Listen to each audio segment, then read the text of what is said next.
Arrive Thomas Sénécal, vous êtes de l'autre côté avec des Français, eux aussi expatriés en Formule 1. Et oui Marc, nous avons réuni 3 des Français du paddock. L'un travaille pour Jordan, c'est Gilles Flair, l'autre pour Minardi, Laurent Mekies, et le troisième, Gérard Lecoq, travaille chez Toyota. Bonjour à tous les trois, on s'assoit sur un petit banc comme à l'école. On va commencer avec vous Laurent Mekies, vous travaillez chez Minardi dans une équipe italienne. Quand on fait 16 Grands Prix comme ça, quand on parcourt le monde toute la saison, ça fait du bien, ça fait plaisir de revenir au pays? Alors c'est vrai que ça fait très plaisir de revenir au Grand Prix de France, d'abord parce qu'on n'a pas beaucoup l'occasion de revoir toutes les personnes qui sont liées au sport automobile français par qui on a commencé, donc ça fait vraiment plaisir de revoir toutes ces figures.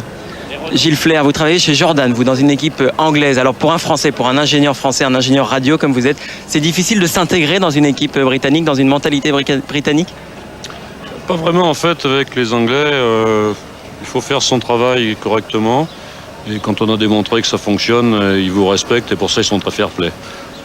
À l'occasion, ils vont vous dire c'est dommage, tu es français, mais ils respectent le travail qui a été fait. Qu'est-ce que c'est la vie d'un ingénieur, de quelqu'un qui travaille dans la Formule 1? C'est combien de nuits par an à l'hôtel, hors de chez vous, loin de chez vous? Je peux simplifier, dans la mesure où on fait test et Grand Prix, c'est parti 10 mois dans l'année, et sur 10 mois, on passe 2 mois dans les aéroports ou dans les avions. Ou dans les avions. On va passer avec vous Gérard Lecoq, vous travaillez chez Toyota. Je crois que vous avez une longue carrière dans les sports mécaniques. Racontez-nous un petit peu brièvement votre passé dans les sports mécaniques. Ça a commencé par la moto, c'est ça? Ça a commencé par la moto, donc en promosport, ensuite vers les Grands Prix, chez Yamaha principalement. Ensuite, j'ai bifurqué vers ce qu'on appelle les groupes C ou sport prototype pendant 3 années avec le fameux Jean Todt. Merci. Chez Peugeot. Chez Peugeot. Et ensuite, j'ai bifurqué vers la F1, chez Sauber et maintenant chez Toyota. Et chez Toyota, vous êtes dans une équipe complètement cosmopolite, basée en Allemagne, mais il y a de nombreuses nationalités. Combien exactement sont représentées dans le Toyota Team Europe? Nous sommes environ 30 nationalités. C'est pas mal et c'est très agréable à travailler. Merci Gérard Lecoq. On va terminer avec vous Laurent.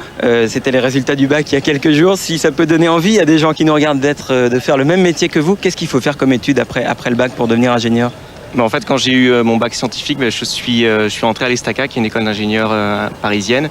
Et c'est une école qui abrite beaucoup de passionnés, qui est spécialisée dans l'automobile et dont est issue la plupart des ingénieurs français travaillant en F1, en tout cas une bonne proportion.